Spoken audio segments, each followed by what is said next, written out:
thanks for having me. Really appreciate Well, it. so it's So, been a pretty intense conversation about the book, and Why? I don't know. I just, something about the country and parallels, and who knows. My cute little book, You're just fluffy little love book. my I don't know. fluffy.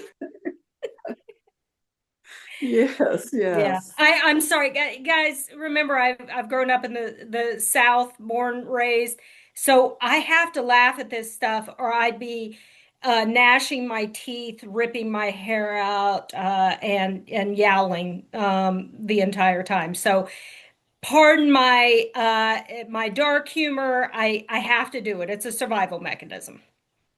Makes total sense. And I'm going to ask the first question that we have on the list is, did you realize how close to reality this book would get to?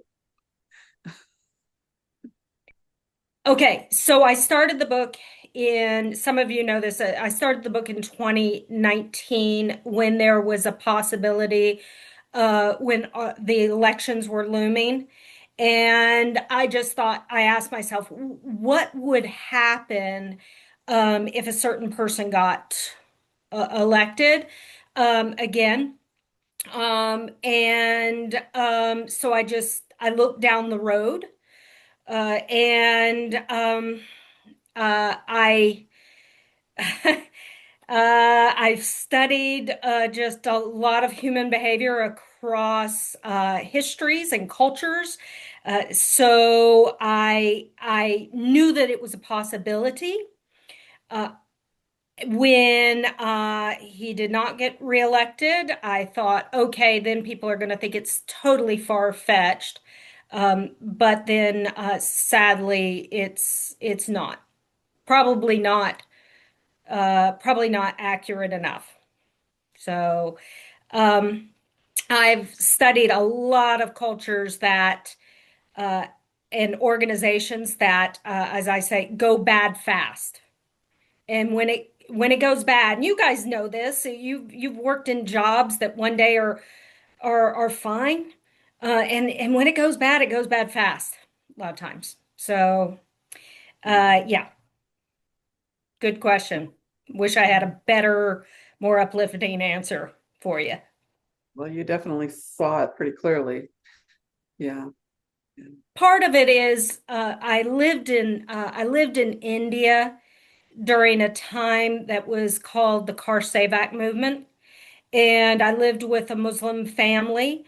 And this was a movement when the ultra nationalistic BJP were taking over and whipping up a lot of scapegoating rhetoric. And so mosques were being demolished. People were being killed because they were evil, threatening Muslims, and we were on lockdown.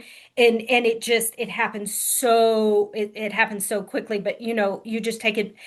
Nationalistic, ultra nationalistic leaders take advantage of the hatred and the discontent that's already there.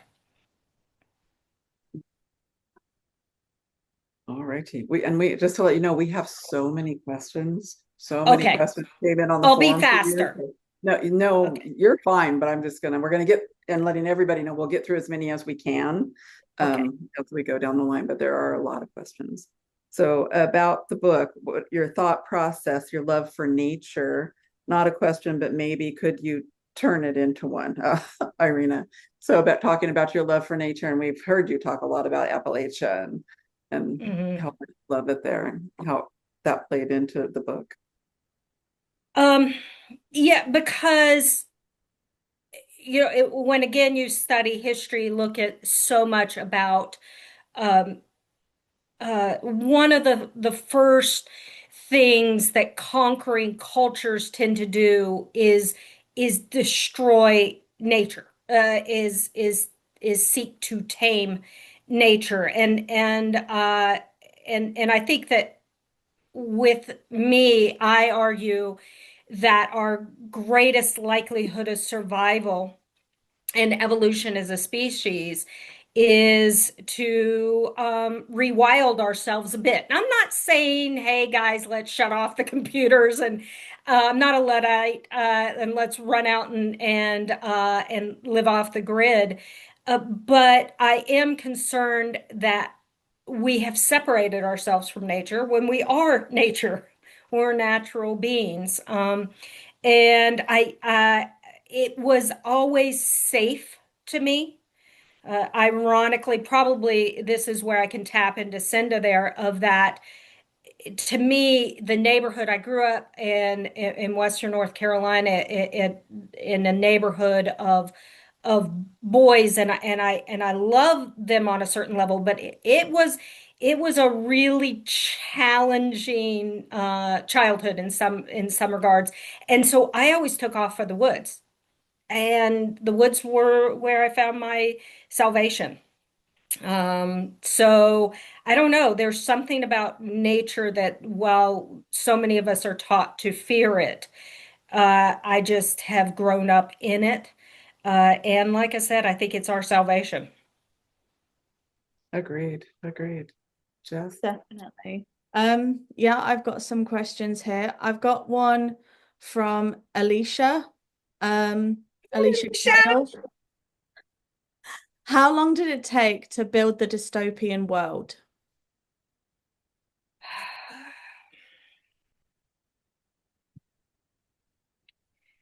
Um, I mean, that took a good because I started in 2019, but I wasn't at the same time I was that's when I was going also and working on I got my contract on Strange Attractors in 2021, so I had to stop working on it, but it took me several years, a lot of building.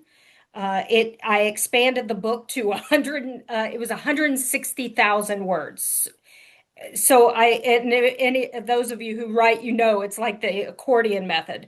You expand it, and then you have to contract it. And so it was a lot of world building. There's a lot that just did not make it in there, but it took years to build it.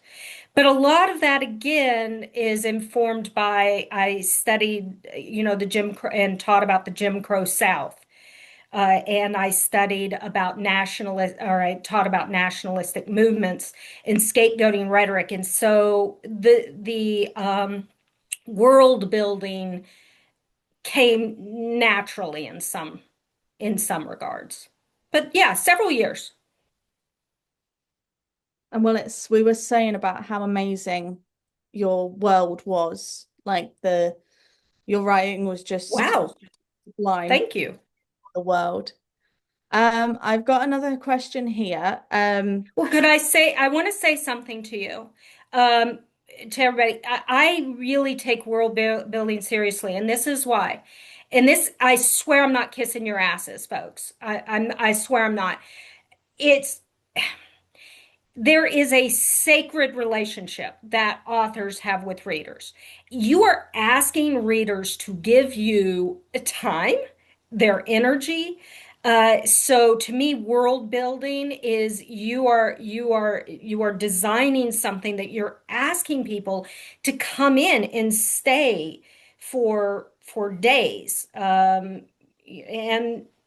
so I really do think that world building is something that is meant to honor your readers. We've all read sloppy books. I grew up on some of them that it's just like don't make your readers work to believe you. Give them something that honors their time. Beautiful. Um, I don't, okay. Another question from Tressa. What historical examples are there with codes such as the 42 in a circle that signals friendlies or sympathizers? I'm aware of the quilt codes along the Underground Mhm. Railroad, but surely there must be more. Um, So, are you specifically asking about the 42 or just codes in particular? I think she's wanting all of them. Okay. So, one of the areas that I find fascinating, and Tress is exactly right, the Underground Railroad. So, I grew up, not in my family, but I grew up in a culture of open white supremacy where I heard white people talk about how dumb um, black people are. And I was like, yet you look at what black women communicated with quilts. Are you crazy? With quilts that you use this art, this craft to hang over a laundry line. Maps, sending maps of people who are running from leaving the South, running to the North. Brilliant. That stuff is brilliant. And so that again, how do we use code? And I think I hate to say it, we're going to have to start doing it again. A number of you probably already belong to groups where you just have to going to start using code again. We already do. Um, did anybody have a theory on the 42? Anybody? Where are the I geeks out there? Tressa, I think Tressa knows. Tressa, do you know? You can unmute Tressa if you know. It's okay if you No, don't. no, I'm not certain. There was obviously the first was the hat tip to 42 being the answer to everything in the universe, but uh that was Yep. that was where I thought it might be. No Isn't one is Hitchhiker Guide so to the it Galaxy? Isn't Yep, it? you got it. You got it. But no one knows that. It started, that's the thing, is that it started as kind of like a rudimentary code years ago, and so no one knows the origins. No one in the story knows the origins. But it's a communication that says um, it is the answer to everything. The problem is we've forgotten what the question is. And so to me, the symbolism of 42 really is something like we have the answer. It's right there. We have the answer. We've just forgotten to ask questions. What questions do we ask? And so that is actually where it comes from. So good job, guys. Yay! Jamie? Yay! Gotcha. Okay, so this question is from Jen. Did more of the backstory or for M get edited out, or perhaps could there have been a prologue of her before she left to be a woodswoman? Jennifer. Yes, yes. A lot of that got edited out. In part, I told M's story through research notes, and my publisher was like, "Nope, done. No." So you really got to know M more through her what are those bridge interview transcripts. And various research notes. It was a technique that I love. I think my publisher was probably right. What she was concerned about was that it was just dragging it down, and that I mean, yeah, there are research geeks, but people are not going to wade through those transcripts. So there was a lot. Yes, there was more to her story. We were already in the book club talking about, prequel versus sequel, and people were like, prequel. We'd love to have a prequel Equal. to learn more of this. Yeah. Yeah, I think also I had to take out I ended up taking out a lot with her relationship with Bryant Peters too, because it was just, and again I understand the concern is that um yeah, it reminds me of, it's that mythological story, right? Of the young, naive woman who falls prey to the predator. And sometimes we want to shake her, We're like, what is it? And I think that there was and rightfully so, you just look at M and it's like, what are you doing? But she is so lovely and so sensitive and so kind that I she just missed a lot of cruelty. She just missed a lot. So M really had to take a back seat. That was, I think, the thinking, and one that I stand behind as well. I understand the concerns about it. I've got something in the chat here from Tracy. I will admit that I had never heard of quilts being used as a way to communicate. I would be interested in learning more about this. And another quick one was maybe a Patreon with extra info. Yeah, that's a I try to that's a great idea. Uh, yeah, that's a great idea. I try to do the extra info through Instagram with some of the pictures that I share, and various other ways. But and I debated whether, and of course those stories that sometimes people share of here's some material that got cut. But I'll think on it. Thank you. Um, well, I'm sure we can all agree that we'll be jumping right on that. I've got a couple questions here in the chat. Reading the book, I really felt Anna's presence both in Cinder and Cadia, but the nature described is also a third very much powerful character, which is Thanks. such a big part of Anna. How did it feel putting something so personal out there? Terrifying. Thank you for asking it, but absolutely terrifying. Uh, I I will tell you. Um, yeah, I've taught. I've done public speaking. I've done a crap ton of nonfiction writing. That's a technical term, a crap ton.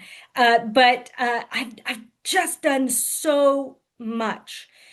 And I've taught to classes that hated me. I mean, you walk in and you could just feel their hatred. And I don't say that lightly. That pales in comparison to putting something out like this. Um, I loved Strange Attractors. I loved writing it. Uh, However, Strange Attractors was written. I wrote Strange Attractors to mainly, I had to remove myself so much because I was trying to get the plot devices down. And I have to remove myself because Sonya's story is I love her and she's unlikable and she's an unreliable narrator, or is she? But this, I poured so much of myself in it, and I have to remind myself, people do not have to like the work. They do not have to like it. And working to not take that personally. But I was thinking that I told this Kat Jackson. I told her she's, I guess, getting ready to publish her poetry. I thought, oh my God, that's like the scariest right there. But this is one of the most terrifying things that I've published, because I put so much of my love of Appalachia, my love, my work in terms of the sensitivity research. So yes, thank you for recognizing that, um, and thanks for reading it. Well, thank you for writing it. I've got another question here from Jen in the chat. Will there be a prequel for Cadia, or the world as a whole, or a sequel specifically for the Resistance? I think those are great ideas. I really do. My next book is actually going back to Western Highlands State University, but not to Dr. Sonia Story and Dr. Crystal Bird. But I don't know. I don't know. Thank you, Jen. That's a great question. Um, you know how it is that muse hits you and I had originally I'd really wanted to make this into two books that ended up not happening. And so I think the idea of something with Jen, you are exactly right. I just saw the chat pop up. Who is going to be brave enough to do the audio on this? That's what I was thinking when I was writing it. I mean, you have to have with Deja, you have to have, the Indian American accent. You have a Southern Appalachian accent. Oh my gosh. But back to the sequel part. I just don't know. I think that something with the Resistance probably needs to take place. Um, I think a prequel. Who I don't know. M's story's a little heartbreaking, guys. It's just, and when her relationship with Bryant Peters is just, it's not a good one. You and I, we would all go, stop it. What are you doing? You're with someone who's abusive. But we also have friends who have been in that situation, or maybe we've been in that situation, and she just doesn't see it. So I don't know about a prequel, but a sequel maybe. Jamie? I was unmuting. Okay. Sorry. Yeah, I mean, okay. I'd really love to see a prequel and a sequel or a Patreon or whatever, because there's so much more I'd like to actually know about Khadijah too. And, Yeah, Khadijah as a whole. she has an interesting backstory as well. Yeah. Okay, so I'm looking at questions on Khadijah's. Did you have a glossary of terms and a list of what Khadijah smelled in what instances with which emotions, or how did you keep track? Um, oh, that's really good. I actually have a table. It's an Excel table, very sexy, I know. I do like spreadsheets though. Come on, who's with me on that? Spreadsheets are sexy. So I have this multicolored spreadsheet that is about 100 pages long, that I color code for each character. So when people go, "Oh my God, I really want to be a writer," I'm like, let me show you my 100-page spreadsheet.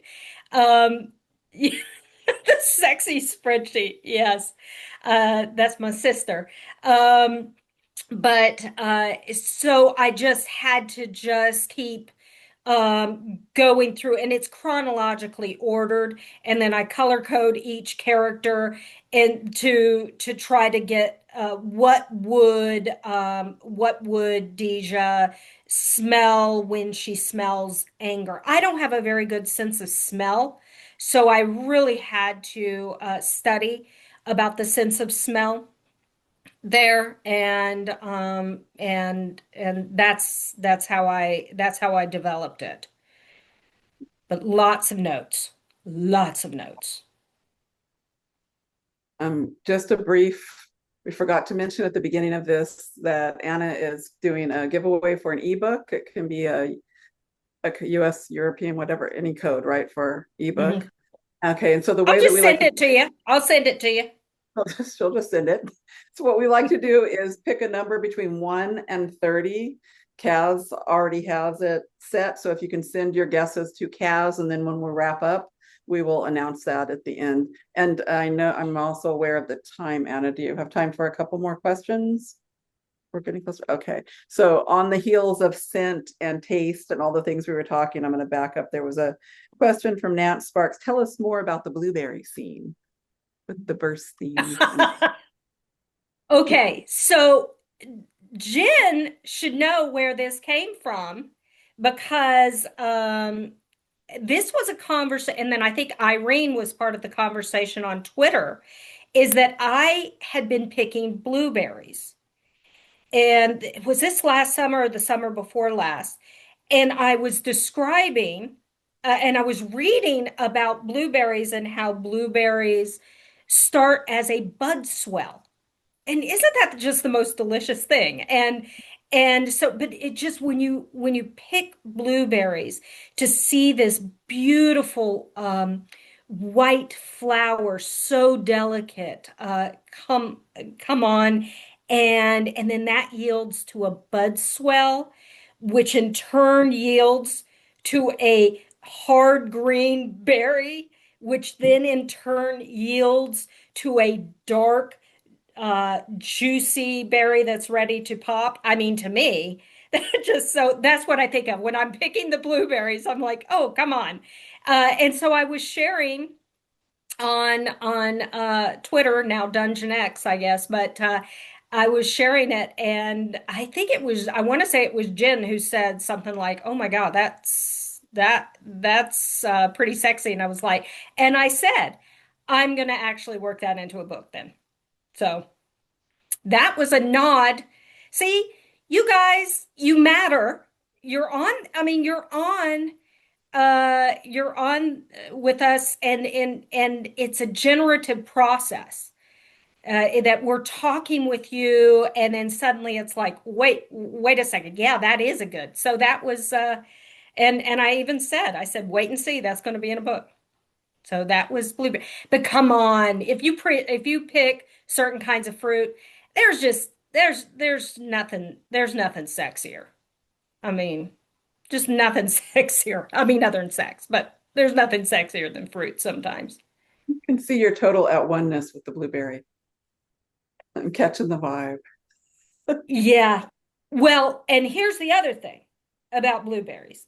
It takes skill. You don't just go in there and start plucking blue. Now, you can go in and start plucking blueberries when you're inexperienced, but they end up it just like they fall, you end up not succeeding very well. So you have to get really good at plucking blueberries. So it's a skill. Okay, Jess. Hey, we're just talking about blueberries. Sometimes blueberries just blueberry, right? Talking about blueberries, we need Jade to actually show her tattoo if they're up for it. Jess, you up? I'm not into, I'll wait. Huh. The Everyone look at blueberries are me. ripe, by the way, in the backyard. I have not plucked any today. Why Okay. are you shaking? Alicia, why Maybe are you you'll shaking your head at me? maybe you'll pluck some at the pride the pride activities this afternoon. Oh, God, by the way, I have to tell you very quickly, there are actual Nazis like at our Pride Parade right now. So I Oh will be my heading God. down, and I know, guys, Hope you're able to stay Mm. safe. trying. We're trying. Blueberries. That's going to be the relaxation cue word. Blueberries. It's like Blueberries. it's like a well, you can basically now write a guided meditation that leads to the blooming of like blueberries. Mm-hmm. That's exactly right. Um, okay. I have a silly question we ask everyone. This is probably, That's great.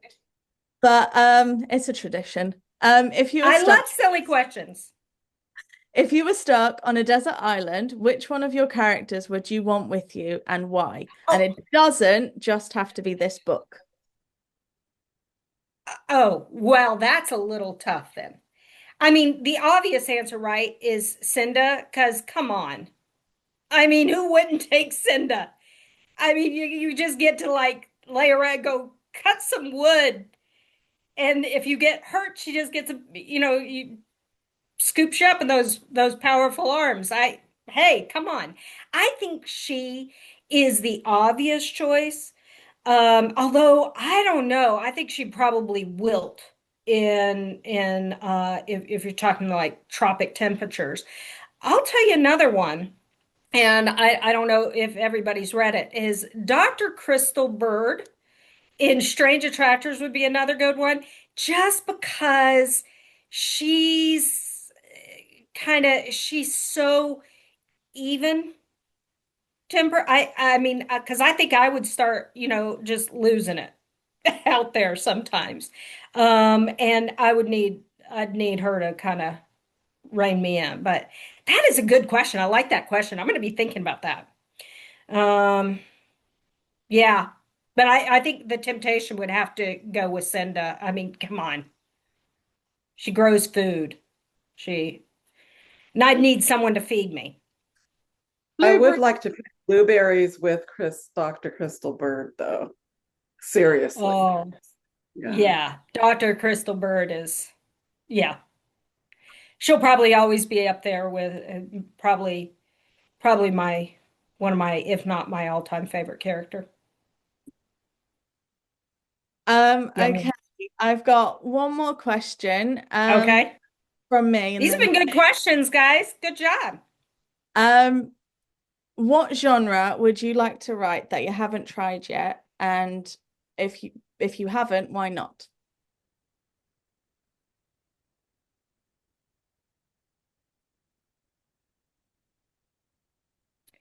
Um, I don't know if Claire will remember this. I don't know that I would want to do this. Claire came up at the last Golden Crown and said, she said, "You're funny. You should write rom-com." And I went, "Oh no. See, I'm funny in person, but I'm not funny I mean, you guys have read my stuff. I'm not funny on paper. I'm all like, ooh, what's the angst?" So I don't know, I don't think I have the skill set to write a rom-com. I really don't think I have it. But Definitely do. You definitely do. I don't think Certain parts that had me it's interesting. It's some interesting. I people. wonder if I do. Hmm. I don't know, but I think that it takes such remarkable skill to write a funny romance. I just don't I don't I'm like, where's the tragedy, people? Where's the torment? So I think, but that is a gift, man. Writing a good rom-com. So I'm gonna go with that one. I just don't think I have the skill set. I appreciate your faith in me, Jess and Claire, but I'm not sure. I don't think so. I Try. think it'd go dark and ugly. Like I'd start with a meet cute and then have to introduce like a serial killer. So I don't know. I don't know. That's It just funny. You it's make just it horrible. funny. Like just the idea, like that's almost like a satire of a thriller film. Like you make it funny. So I say do it. Try a short story, get a Patreon, and then everyone and their brother will be right on that.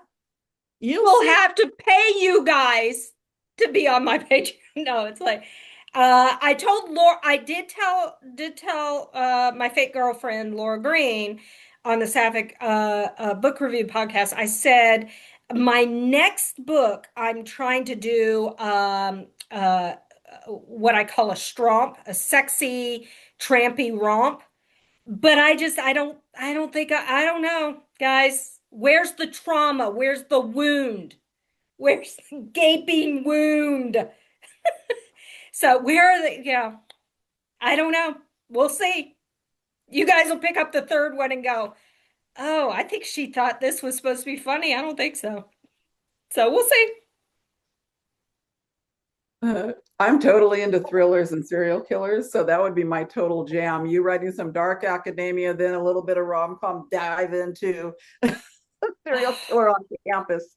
It's Yeah. almost warped. That's almost warped enough to entice me. Yeah, I don't know. I love I it. don't know. Okay, so We're going to do one more question, and then Kaz is going to announce the winner of the giveaway. Which of your characters is most like you, and which one is most unlike you? Ooh.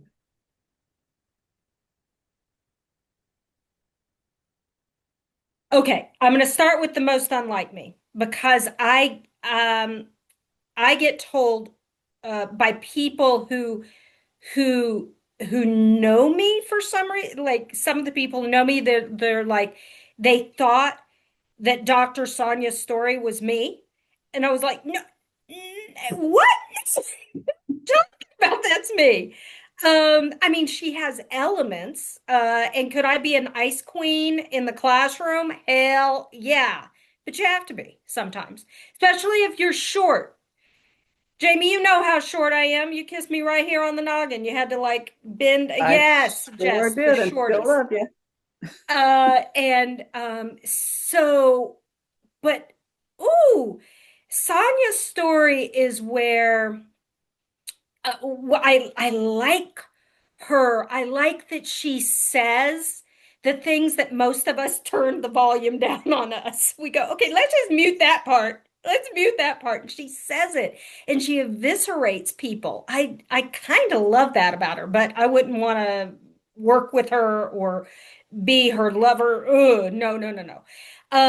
So I would say she's probably the most unlike me, but I guess there are some people who know me that would say actually she's a fair amount like me. Um, I guess who's most like me is probably Cinda, but she's so much more competent than I am. I mean, she's so much more competent than I am. But I guess she's a lot like me in the sense of those sensitivities, like you love people, you love humanity, and yet it breaks your heart every damn day. And you just feel other people's pain, and it kind of sticks to you, and you have to just go away because it'll stick to you. So, hey, yeah, I guess so. I'll be thinking about that tonight, and probably want to revise my answer. All right. Thank you so much, Anna. And we're going to turn it over to Kaz to announce the winner. My number was that I wrote down. Do you see it? No. 19. It was 19, and Neen was closest. She said 17. So Neen, yay! You're the winner of the giveaway. Nick, do you have? Do I have what, sugar? Do you? Hey, sis, do you have? Hey, Do you have both of my books or? I do. So I am Okay. more than happy for the next person. Okay, then it's Tracy. There was a big gap. Tracy said 9. That was the closest then. So, yay! That's my lucky number. Yay! Well, I don't have either of them. Great, cool. Well, Tracy. Congratulations, Tracy. okay. So Anna, Thank Well, you. thank you all. Thank you, everybody. Before we wrap up, Anna, can you please tell us where can we find you if we haven't already on social media, on a website, whatever? You Plug guys it. haven't found me? Is No, there plug it. anybody who Plug it. It's going to be on has? YouTube. So I'm going to be on. Just search for Anna K. Wrenn. That's with two N's, and Anna with one N. Anna K. Wrenn on Instagram. I'm still on Dungeon X, people. And then I'm on Blue Sky, and then I'm on Facebook as well. Okay, So, yeah, hunt me great. down. Well, thank you for this lovely edition of the Sapphic Book Club. We've enjoyed it. And Thank you. Thanks for including me. we're going to have a little break after this one, and we'll be back in, I think, August. And that will be for Rosalind Sinclair's new book. So she's going Woo! yeah, The Woman I from am the one. Waves. So if you haven't yet, then you can purchase it and dive, well, literally dive right in. Thank you, everyone. Thanks all. Thanks, Anna. Happy Bye. Pride. People, see you in August or at GCLS if it goes. See you in GCLS. Bye, guys. Thank you. Bye.